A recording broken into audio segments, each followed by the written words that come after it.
আপনি যখন আপনার শিক্ষা ব্যবস্থা নিয়ে কথা বলবেন, যেখানে অনৈতিক কিছু ঢুকানো হচ্ছে কেন, আপনি যখন এই দেশের ব্যাংকিং ব্যবস্থা নিয়ে কথা বলবেন, যে মুসলমানদের দেশে সুদ ভিত্তিক অর্থনীতি কেন চলবে, আপনি যখন প্রতিদাদের বিরুদ্ধে কথা বলবেন, আপনি যখন আমাদের দেশের লিডারদের, দুর্নীতিবাজদের দুর্নীতির বিরুদ্ধে কথা বলবেন, তখন দেখবেন আর আপনার বক্তব্য ভালো মনে হবে না। তখন কি আপনি থেমে যাবেন? না, তখন আপনাকে ধৈর্যের পরিচয় দিতে হবে। সূরা আল আসরের সংক্ষিপ্ত তাফসীর আমি আপনাদেরকে বলবো ইনশাআল্লাহ। তো যেটা বলা হলো যে প্রত্যেকটা মানুষ ক্ষতির মধ্যে 4টা বৈশিষ্ট্য যাদের আছে তারা ছাড়া। 1 নম্বর বৈশিষ্ট্য হচ্ছে ইল্লাল্লাযীনা আমানু, যারা ঈমান এনেছে এরা ক্ষতির মধ্যে নাই।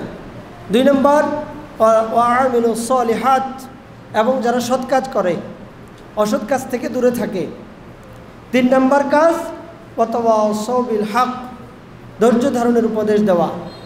ওয়াতাওয়াসাউ বিল হক, মানুষদেরকে হকের দিকে আহ্বান জানানো। ওয়াতাওয়াসাউ বিস সবর, এবং ধৈর্য ধারণের উপদেশ দেওয়া।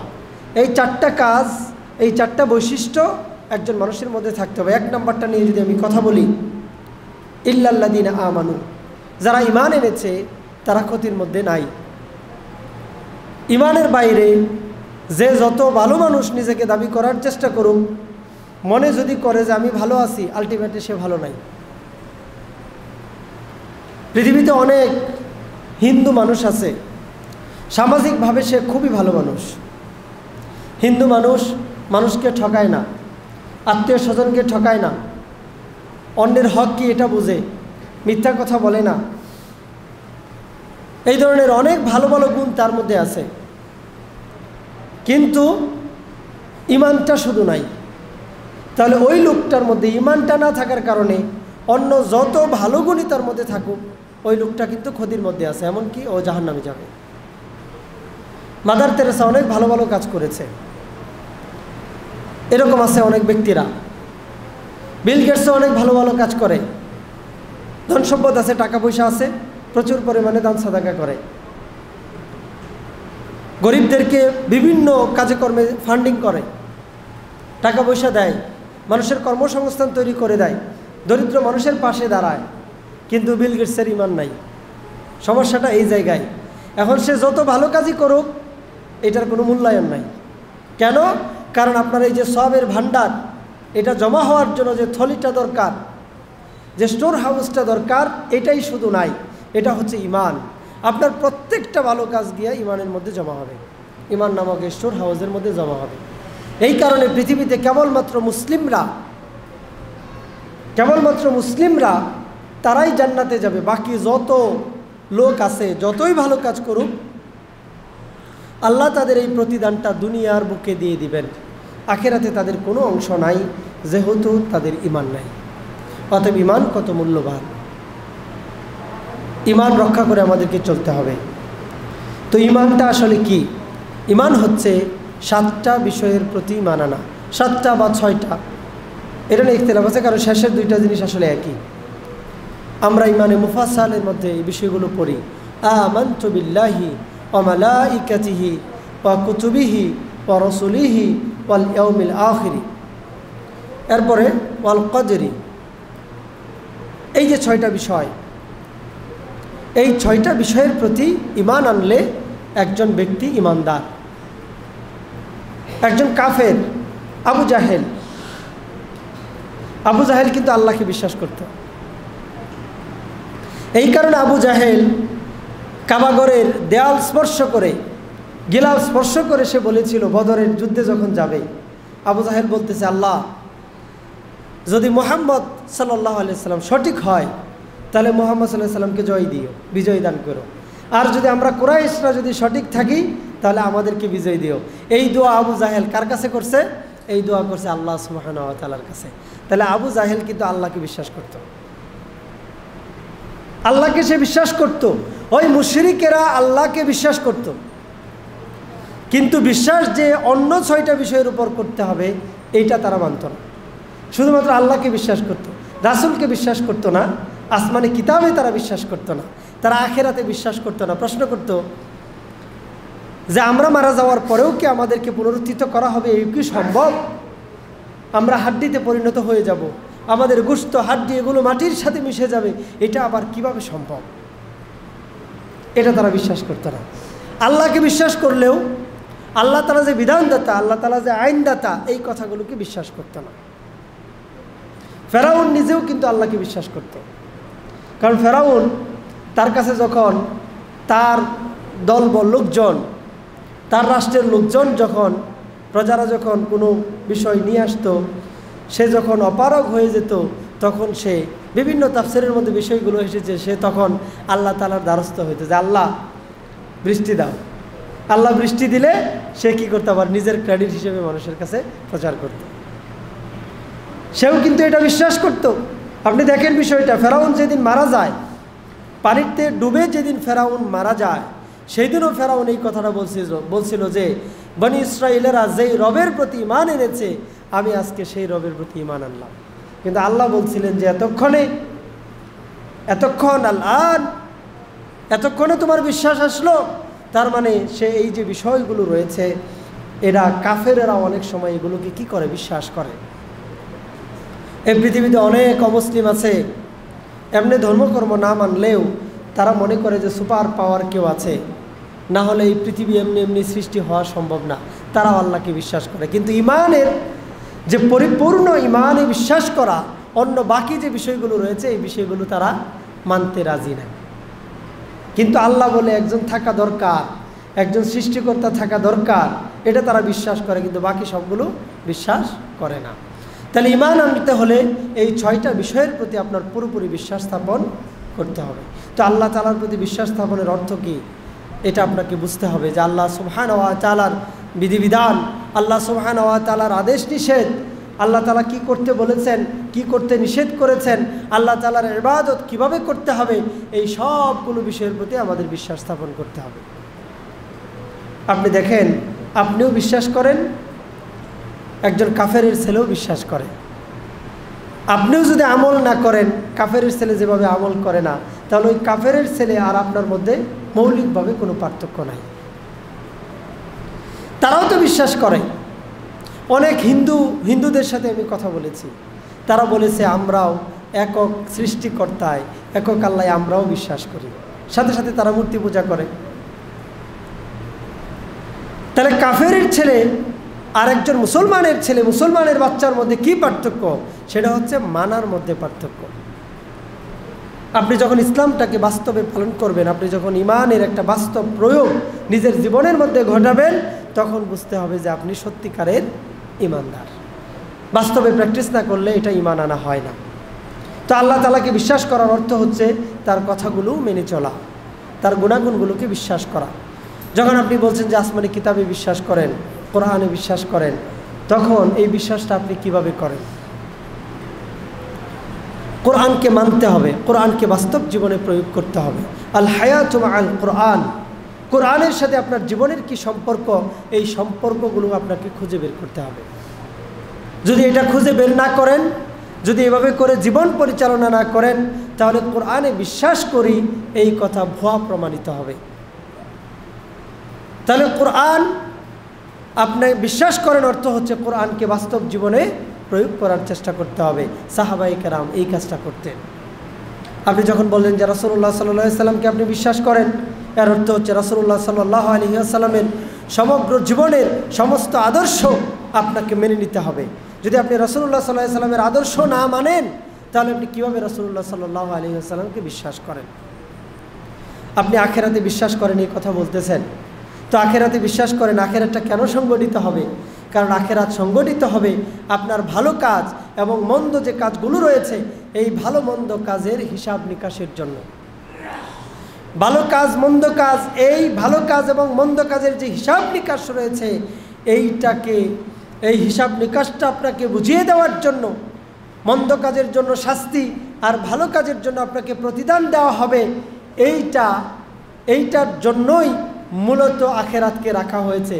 এখন আখিরাত আপনি বলতেছেন যে আমি আখিরাতে তো বিশ্বাস করি, কিন্তু আখিরাতে যে ভালো কাজের জন্য ভালো পুরস্কার দেওয়া হবে, মন্দ কাজের জন্য যে আপনাকে ক্ষতির মুখোমুখি হতে হবে, লোকসানের মধ্যে আপনি পড়ে যাবেন, এইটার জন্য আপনাকে মন্দ কাজ থেকে বিরত থাকতে হবে এবং ভালো কাজগুলো বেশি বেশি করে করতে হবে।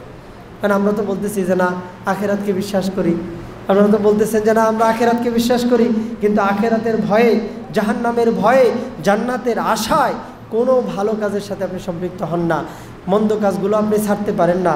এটার অর্থ আপনি আখেরাতকে ভালোভাবে বিশ্বাস করতে পারেন নাই, মনে প্রাণে আপনি বিশ্বাস করতে পারেন নাই। প্রত্যেকটা মানুষগুলো যে কাজ করে, যে কর্ম তারা প্রতিদিন করে, প্রতিনিয়ত করে, এই কাজগুলো করে, কর্মগুলো করে তাদের বিশ্বাসের অনুরূপ। একটা মানুষ যখন ব্যবসা শুরু করে তখন সে সবার আগে কল্পনা করে, সবার আগে এই কথা বিশ্বাস করে, এই যে আমি ব্যবসাটা করতেছি এই ব্যবসাটার মধ্যে আমার লাভ হবে। এই বিশ্বাস যখন তার অন্তরের মধ্যে গেঁথে যায় তখন সে কি করে, ব্যবসাটা শুরু করে। সে মনে করে, সে বিশ্বাস করে যে আমি যদি এখানে ধান বুনি, আমি যদি একটা ফসল বুনি, এই ফসল এই যে একটা চারা গাছ যদি আমি বুনি, বপন করি, এখান থেকে ফসল বের হবে, ফসল আসবে, এই ফসল সে আমার আহার হিসাবে কাজ করবে। এই বিশ্বাসটা যখন একজন কৃষক করে তখন এই কৃষক মাঠে নেমে যায়, মাঠে গিয়ে কাজ করে। যদি সে এই বিশ্বাস না করতো তাহলে অন্ধকারে সে ডিল ছুটতো না, সে এইভাবে চেষ্টা করে যেত না। তাহলে বিষয়টা হচ্ছে প্রত্যেকটা মানুষ তার বিশ্বাসের অনুরূপ কাজ করে। এখন আপনি বলতেছেন আপনি আখেরাতকে বিশ্বাস করেন, কিন্তু আপনার কাজকর্ম দেখে মনে হয় না যে আপনি আসলেই আখেরাতকে বিশ্বাস করেন। আপনি যদি আখেরাতকে বিশ্বাস করতেন, আপনি যদি জাহান্নামের শাস্তিকে বিশ্বাস করতেন, তাহলে এত পাপের সাথে জড়িয়ে যাওয়ার তো কোনো কারণ ছিল না, নামাজ গ্যাপ করার কোনো কারণ ছিল না, পর্দা বাদ দেওয়ার কোনো কারণ ছিল না, ব্যবসায়ের মধ্যে অন্যকে ঠকানোর কোনো কারণ ছিল না। সত্যিকার অর্থে ভালোভাবে বিশ্বাস করতে পারে নাই। একটা মানুষ যদি বলে যে আমি ফেরেশতাদেরকে বিশ্বাস করি, তো ফেরেশতাদেরকে বিশ্বাস করার অর্থ কি? মালাকুল মউতকে বিশ্বাস করার অর্থ কি? আপনার জানটা একদিন সে কবজ করার জন্য নিশ্চিতভাবে আসবে। এই কথা যদি আপনি সত্যিকার অর্থে বিশ্বাস করেন যে আপনার জান কবজ হয়ে যাবে, তাহলে দুনিয়ার জন্য আপনি এত পেরেশান কেন? দুনিয়ার জন্য আপনি এত পাগল কেন? আপনার জীবন চলা দেখে মনেই হয় না যে আপনি মারা যাবেন।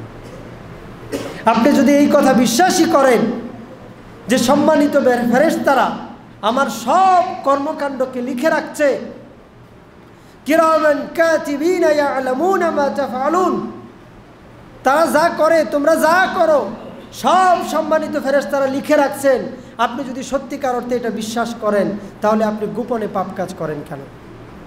কেন আপনি গোপনে অশ্লীলতায় জড়িয়ে পড়েন? কেন আপনি মানুষের চক্ষুকে ফাঁকি দিয়ে তাদেরকে ঠকানোর চেষ্টা করেন? কেন আপনি পাওয়ারের সাথে সম্পৃক্ত, মানে পাওয়ার দেখার মানুষের উপরে আপনি জুলুম করেন, অথচ আপনি এই কথা বিশ্বাস করেন যে আপনার প্রতিটা জুলুম, আপনার প্রতিটা মানুষকে ঠকানো, এই সবগুলো ফেরেশতারা লিপিবদ্ধ করে রাখছে। এই কথা যদি সত্যি আপনি বিশ্বাস করেন তাহলে এরকম তো কর্ম হওয়ার কথা ছিল না। সত্যিকার অর্থে আমরা আমাদের বিশ্বাসটাকে দৃঢ় করতে পারি নাই, যে আমরা এই কথা শুধু মুখে মুখে বলি যে আমরা আল্লাহর প্রতি ঈমান এনেছি। একজন ঈমানদার কখনো কোনো মানুষকে ঠকাতে পারে না, মানুষকে অশ্লীল ভাষায় গালিগালাজ করতে পারে না, মানুষকে আন্ডার এস্টিমেট করতে পারে না, মাপঝুঁকে কম বেশি করতে পারে না, পণ্যে ভেজাল দিতে পারে না, দুধের মধ্যে পানি মেশাতে পারে না, যদি সেই কথা বিশ্বাসই করে যে আল্লাহ কি করতেছেন, ফেরেশতাদের মাধ্যমে লিখে রেখেছেন। ওমর রাদিয়াল্লাহু তাআলা আনহুর সময়ের একটা ঘটনা আপনি চিন্তা করে দেখেন। মা তার মেয়েটাকে বলতেছে যে আমরা যদি দুধের মধ্যে একটু পানি মিশাই তাহলে তো আমরা একটু বেশি লাভবান হতে পারি, একটু পানি মিশাইলে ক্ষতি কি, আমরা কয়েকটা টাকা একটু বেশি পাবো। তখন এই মেয়েটা বলতেছে যে উমরের, মানে মাটা বলতেছিল আর কি এরকম, যে এখন যদি আমরা রাতের অন্ধকারে এই চার দেয়ালের ভিতরে আমরা যদি কোনো দুধের মধ্যে পানি মিশাই, উমর তো দেখবে না, তার তো কোনো লোক বল আশেপাশে নাই। তখন ওই মেয়েটা বলেছিল যে মা, উমর যদি এখানে নাও থাকে, উমরের আল্লাহ কিন্তু আছেন। উমর এখানে নাই রাদিয়াল্লাহু তাআলা আনহু, উমরের কোনো লোক বল এখানে নাই, কিন্তু উমরের আল্লাহ তিনি কিন্তু আমাদের প্রত্যেকটা কর্মকে তিনি পর্যবেক্ষণ করছেন, তিনি দেখছেন। দেখছেন আপনি তাকওয়া কাকে বলে, দেখছেন আপনি ঈমান কাকে বলে। এভাবে তারা বিশ্বাস করতেন আল্লাহ তাআলাকে। এই কারণে এরকম সুন্দর একটা সমাজ হয়েছিল, সুন্দর জীবন তারা পরিচালনা করতে পেরেছিলেন। আজকে আমাদের মাথার মধ্যে এই খেয়াল থাকে না যে আল্লাহ যে আমাদের সব কিছুকে দেখতেছেন, ফেরেশতারা যে সব কিছুকে লিখে রাখতেছেন। আপনি যদি সত্যিকার অর্থেই তাকদিরে বিশ্বাস করেন, এত হাই হুতুস কেন? তাকদিরে বিশ্বাস করার অর্থ কি? তাকদিরে বিশ্বাসের যে কনসেপ্ট আল্লাহ রাসূল সাল্লাল্লাহু আলাইহি ওয়াসাল্লাম দিয়েছেন, কেউ যদি শুধুমাত্র তাকদিরে বিশ্বাস করে তাহলে তার জীবন চলা অনেক সুন্দর হয়ে যায়, অনেক সহজ হয়ে যায়। আল্লাহ রাসূল সাল্লাল্লাহু আলাইহি ওয়াসাল্লাম বললেন যে তোমার কপালের মধ্যে, তোমার ভাগ্যের মধ্যে যতটুকু লেখা আছে, যেই পরিমাণ লেখা আছে, এই পরিমাণ রিজিক ভোগ করার আগে তুমি দুনিয়া থেকে বিদায় হবে না। তোমার জন্য যা নির্ধারিত সব তুমি পাবে। রিজিকের কনসেপ্টই এটাই। আল্লাহ আপনার ভাগ্যের মধ্যে লিখে রেখেছেন যে আপনি একটা গাড়ির মালিক হবেন, একটা বাড়ির মালিক হবেন, কিছু জমি জমার মালিক হবেন, ইন্ডাস্ট্রির মালিক হবেন। এটা আল্লাহ সুবহানাহু ওয়া তাআলা আপনার ভাগ্যে লিখে রেখেছেন, অতএব আপনি এটা পাবেনই। এর অর্থ এই না যে আমরা কোনো কর্ম করব না, আমরা কর্ম করব, আমরা আমাদের কাজগুলো চালিয়ে যাব, কিন্তু বিষয় হচ্ছে আপনার কপালে যা লিখে রাখা হয়েছে এটাই আপনি পাবেন। এখন এটা যদি আপনি ভালোর দিকে চেষ্টা করেন তাও আপনি পাবেন, আপনি যদি মন্দের দিকে চেষ্টা করেন আপনি সেটাও পাবেন। আপনি যদি ডানপন্থীদের পন্থা অবলম্বন করেন, সৎ পন্থা অবলম্বন করেন, তাও আপনি একটা গাড়ির মালিক হবেন, একটা বাড়ির মালিক হবেন। আপনি যদি বাম পন্থা অবলম্বন করেন, আপনি যদি শয়তানের পন্থা অবলম্বন করেন, তাও আপনি একটা গাড়ির মালিক হবেন, একটা বাড়ির মালিক হবেন। বেশি হওয়া আপনার পক্ষে সম্ভব না। আপনি যদি এই বিশ্বাস করেন যে সত্যিকার অর্থেই একটা গাড়ির প্রতি আপনার আকর্ষণ, একটা বাড়ির প্রতি আপনার আকর্ষণ, কিন্তু আপনি রাস্তা বেছে নিয়েছেন মন্দটা, মন্দ লোকেরা মন্দ রাস্তাটা বেছে নেয় কেন? আপনি এই মেধা তো ভালোর দিকেও কাটাতে পারতেন। ভালো মানুষ কি পৃথিবীতে নাই? ভালো মানুষদের কি দেখেন না? ভালো মানুষের কি বাড়ি গাড়ি নাই? তাহলে ওই লোকটা মন্দ রাস্তাটা কেন বেছে নিল? আমরা তো দেখতেছি সৎ পথে উপার্জন করেও মানুষ বাড়ি গাড়ির মালিক হচ্ছে। তাহলে আপনি আপনার মেধা খাটায়া যদি ভালো পথে চেষ্টা করতেন, সৎ পথে চেষ্টা করতেন, তাহলেও আপনি এই পরিমাণ সম্পদের মালিক হতেন যেই পরিমাণ আল্লাহ আপনার জন্য লিখে রেখেছেন।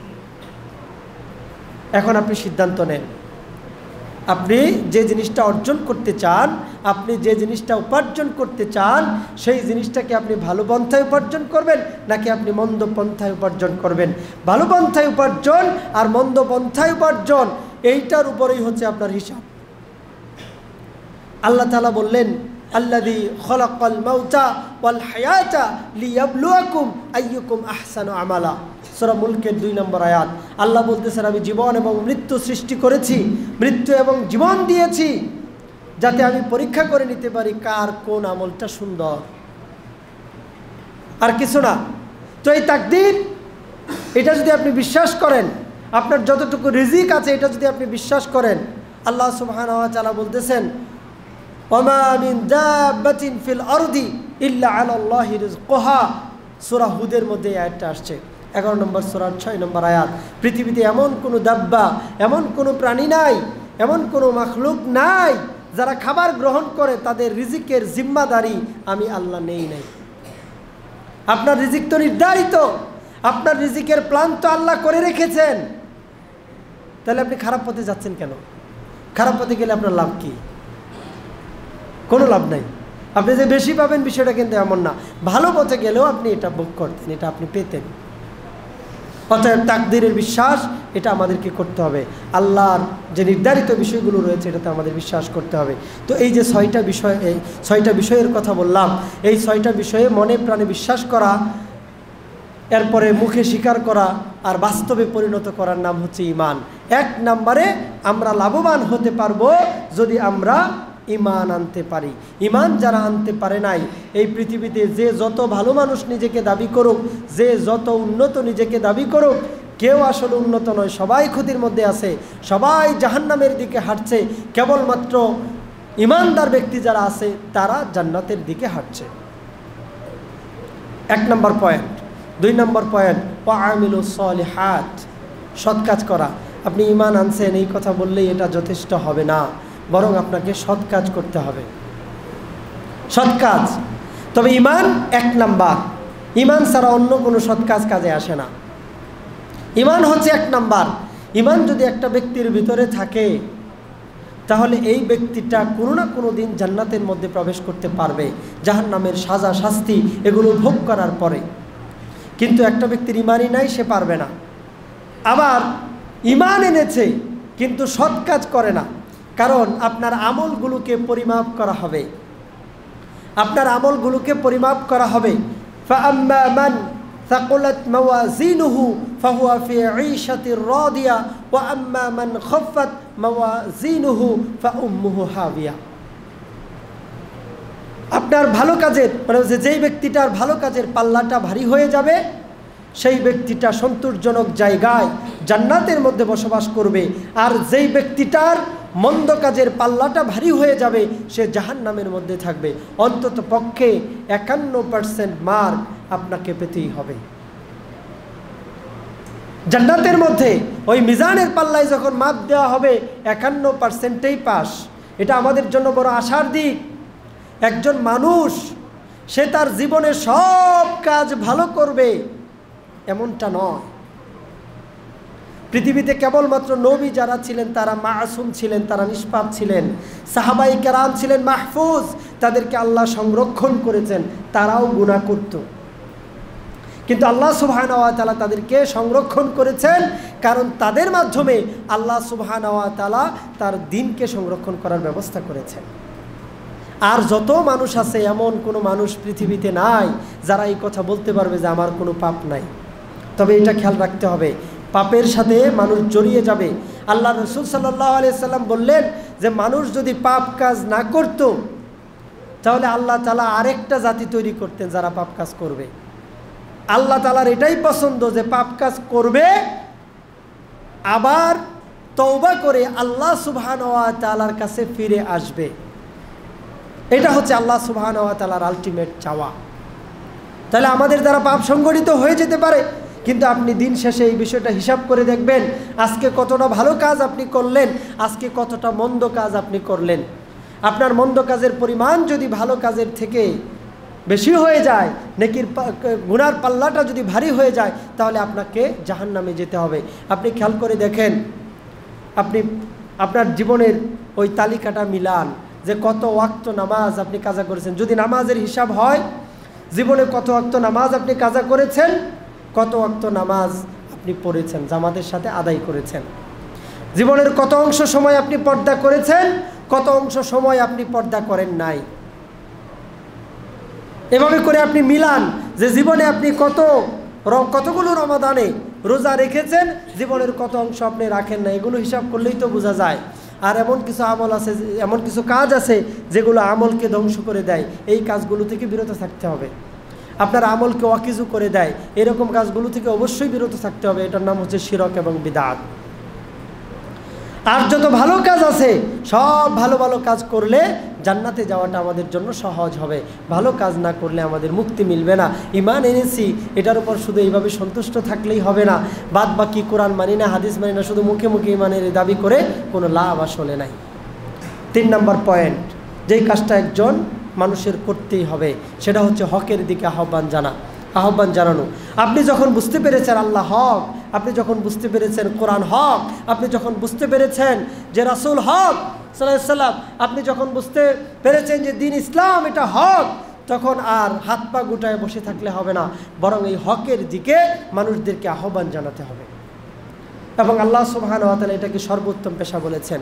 তিনি বলেছেন ওয়ামান আহসানু কওলাম মিম্মান দাআ ইলাল্লাহ ওয়া আমিলা সলিহাও ওয়া ক্বালা ইন্নানি মিনাল মুসলিমিন। সূরা ফুসসিলাতের 33 নম্বর আয়াত এটা, সূরা হামিমার সাজদার 33 নম্বর আয়াত এটা। তার কথার থেকে আর কার কথা উত্তম হতে পারে? ওই ব্যক্তিটার থেকে কোন ব্যক্তিটা উত্তম হতে পারে যে মানুষকে আল্লাহর দিকে ডাকে, সৎ কাজ করে এবং বলে যে আমি একজন মুসলমান, এই পরিচয় সে দেয়। তাহলে সর্বোত্তম পেশা হচ্ছে এটা। আপনি যে কোনো কাজ করেন, কিছু না কিছু দাওয়াতি কাজ কিন্তু আপনি চাইলে করতে পারেন। এটা হচ্ছে একটা কম্পালসারি সাবজেক্ট, আপনাকে কিছু না কিছু দাওয়াতি কাজ করতেই হবে। আপনি ওইভাবে প্ল্যান সেট করেন যে আল্লাহর দিকে আপনি কিছু মানুষকে নিয়ে আসবেন। আপনি যে কোনো প্রফেশনে থাকেন, আপনি যে কোনো পেশার মধ্যে থাকেন, চাইলেই আপনি কিন্তু কিছু না কিছু দাওয়াতি কাজ করতে পারেন। কিন্তু আপনি এখনও সিদ্ধান্ত নেন নাই, আপনি এখনও প্ল্যান করেন নাই কিভাবে আমি মানুষগুলোকে আল্লাহর দিকে ডেকে নিয়ে আসব, কিভাবে আমি কোরআন সুন্নাহর দিকে ডেকে নিয়ে আসব, কিভাবে আমি একজন মানুষকে আখিরাতমুখী করব। এটার সিদ্ধান্তটা আপনার নেওয়া এখনও বাকি আছে। এটা আপনি পারেন না, এটা আপনি নেন নাই এখনও। তার মানে আপনি এই গুণটা এখনও অর্জন করতে পারেন নাই। তাহলে চেষ্টা করতে হবে। আপনি পরিবারে দাওয়াতি কাজ করেন, আপনি আপনার কলিগদের মধ্যে দাওয়াতি কাজ করেন, আপনি আপনার গ্রামের মধ্যে দাওয়াতি কাজ করেন, পারলে মিডিয়াতে এসে আপনি কথা বলেন। আপনাকে দায়ী হতেই হবে। দাওয়াতি কাজ অন্তত কিছু মানুষের মধ্যে করতেই হবে। অন্তত পক্ষে আপনাকে তো এই সাবজেক্টের মধ্যে 33 পাওয়া দরকার। আমি বলবো 33 নয়, আপনার অন্তত 51% পাওয়ার জন্য চেষ্টা করা উচিত। দাওয়াতি কাজের ক্ষেত্রে ভালো একটা মার্ক নিয়ে পাশ করেন, অন্তত A+ না পান, ফুল টাইম দায়ী না হন, ইমাম খতিব না হন, বক্তা না হন, কিন্তু আপনি তো চাইলে আপনার পরিবারে, আপনার প্রতিবেশীর মধ্যে, আপনার কলিগদের মধ্যে, আপনি সমাজের মধ্যে আপনি কিন্তু চাইলে দাওয়াতি কাজ করতে পারেন। দাওয়াতি কাজ শুধু এটাই না যে আসেন ভাই নামাজ পড়ি, এগুলোর মধ্যে সীমাবদ্ধ করবেন না ইসলামকে। যে কোনো ভালো কাজের দিকে আহ্বান, এটাই কিন্তু দাওয়াতি কাজ। আপনি যদি একজন ভাইকে বলেন যে ভাই এই খারাপ কাজটা ছেড়ে দেন, এটা দাওয়াতি কাজ। আপনি যদি একজন মানুষকে বলেন যে আল্লাহকে ভয় করেন, দাওয়াতি কাজ। আপনি যদি বলেন যে ভাই আসেন কোরআন শিখি, দাওয়াতি কাজ।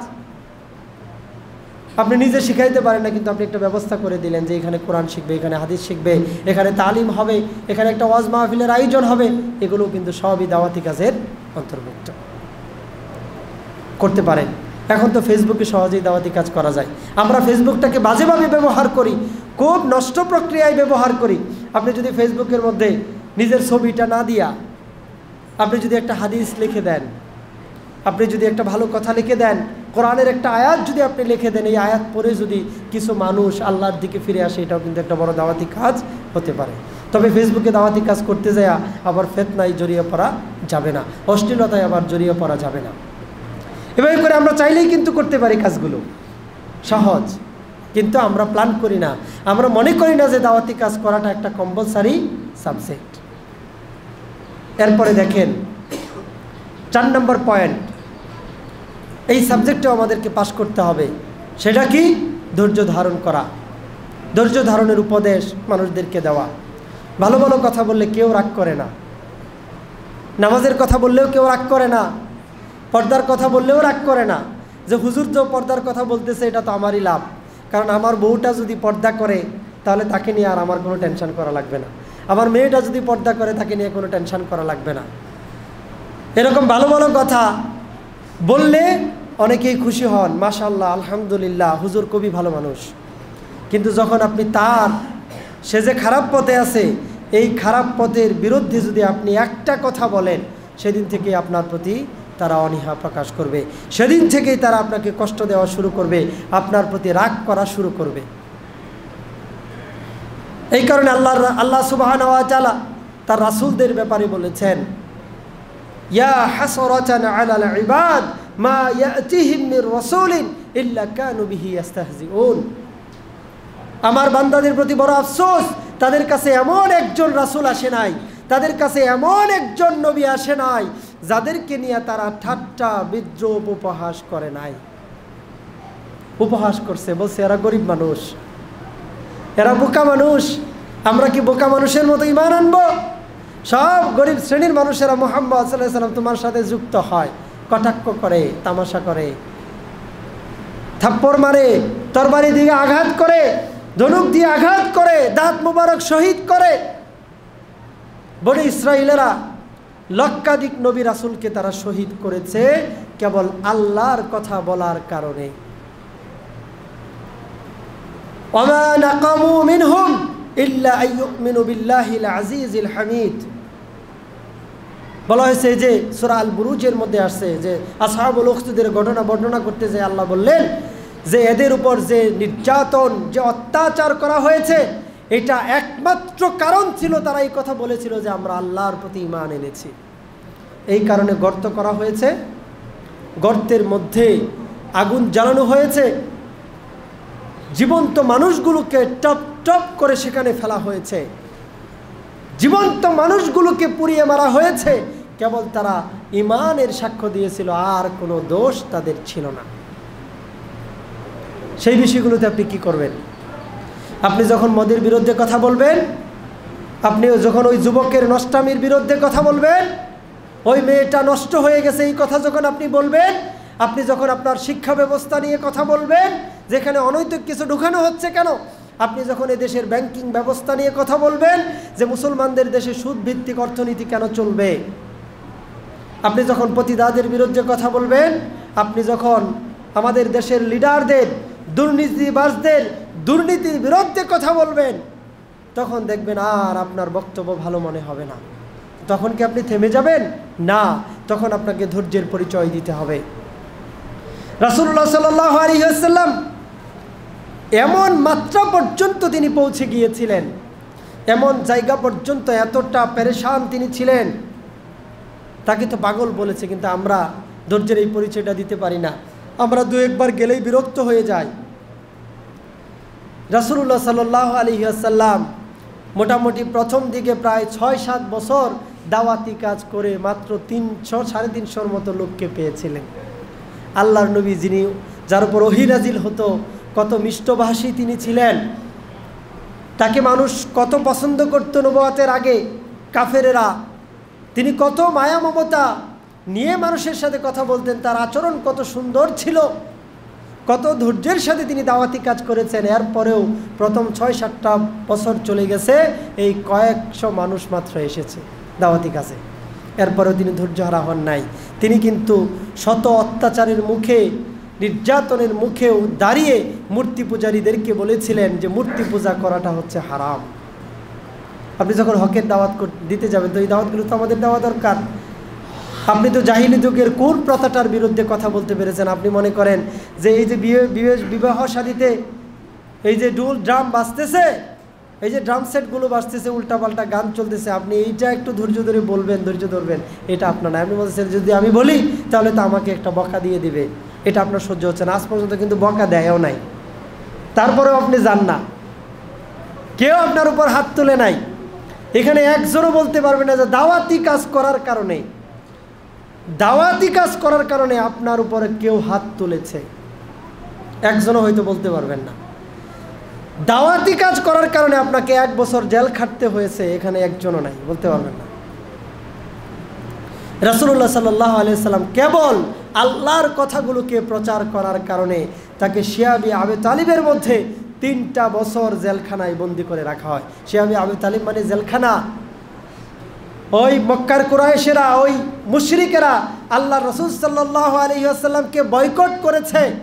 যারা যারা তার সাথে ঈমান এনেছিল এদের সবাইকে বয়কট করেছে, বলছে আমরা এদের সাথে মিশবো না। এমনও অবস্থার তৈরি হয়েছে, প্রথম বছরের যে খাবারগুলো ছিল, যে ভেড়া বকরিগুলো জবাই করে খেয়েছিল, এগুলো তো গোশত তো শেষ হয়ে গেছে খাওয়ার পরে। চামড়া যেগুলো ছিল, চামড়া, এগুলো পরের বছর চামড়াগুলো ভিজিয়ে ভিজিয়ে খেয়েছে। রাসূলুল্লাহ সাল্লাল্লাহু আলাইহি সাল্লামের সময় এমন হয়েছে, খাবার নাই, গাছের পাতা চিবিয়ে চিবিয়ে খাওয়ার কারণে পায়খানাগুলো শক্ত হয়ে গিয়েছিল। অনেক নারী, অনেক শিশু, অনেক বৃদ্ধরা পানির পিপাসায় কাতর হয়ে খাবার না পেয়ে তারা মৃত্যুবরণ করেছে এই শিয়াবে আবি তালিবের মধ্যে। এরপরে রাসূলুল্লাহ সাল্লাল্লাহু আলাইহি ওয়াসাল্লাম ধৈর্যহারা হন নাই, বলেন নাই যে আমি এই কাজ রেখে আজকে থেকে বিদায় নিলাম, আমি আজকে থেকে এই নবুয়ত বাদ দিয়ে চলে গেলাম, এই কথা বলেন নাই। ধৈর্যের পরিচয় দিয়েছেন। করাত দিয়ে দ্বিখণ্ডিত করা হয়েছে নবীদেরকে, বলছে উপ শব্দ করা যাবে না, উপ শব্দ করলে নবুয়তি থেকে নাম কেটে দেওয়া হবে, দ্বিখণ্ডিত করা হয়েছে। এরপরেও তারা শব্দ করে নাই, ধৈর্য ধারণ করেছেন। তো আপনি এই ধৈর্য নিয়ে মানুষের সামনে কি করবেন? দাওয়াতটাকে পৌঁছে দেওয়ার চেষ্টা করবেন। দুনিয়া জীবনে সফলতার জন্য ধৈর্য দরকার রয়েছে।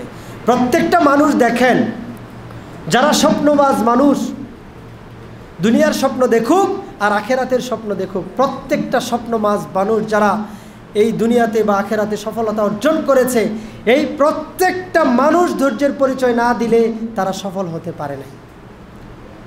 প্রচণ্ড রকমের ধৈর্যের পরিচয় দিতে হয়েছে তাদেরকে। আপনি দুনিয়া লাভ করতে চান, আপনি দিন লাভ করতে চান, আপনি আখেরাত লাভ করতে চান, সব জায়গায় আপনাকে ধৈর্য ধারণ করতে হবে। তো হকের দাওয়াত যখন আপনি দিবেন তখন ধৈর্যের কোনো বিকল্প নাই। অতএব এই জায়গাটাতে আমাদের ভালো খেয়াল করতে হবে ইনশাল্লাহ। তাহলে যে 4টা বৈশিষ্ট্যের কথা বললাম, এই 4টা বৈশিষ্ট্য থাকলেই কেবল একজন মানুষ সে মুক্তিপ্রাপ্তদের অন্তর্ভুক্ত হবে। আর এই 4টা গুণের যদি একটা গুণও কোনো মানুষের মধ্যে না থাকে তাহলে এই মানুষটা নিঃসন্দেহে ক্ষতির মধ্যে আছে, এই মানুষটা নিঃসন্দেহে ফেল করবে। ঈমান, সৎ কাজ, হকের দাওয়াত, ধৈর্য ধারণের উপদেশ দেওয়া। আল্লাহ সুবহানাহু ওয়া তাআলা এই 4টা বৈশিষ্ট্যই আমাদেরকে অর্জন করার তৌফিক দান করুন। আল্লাহুম্মা আমিন।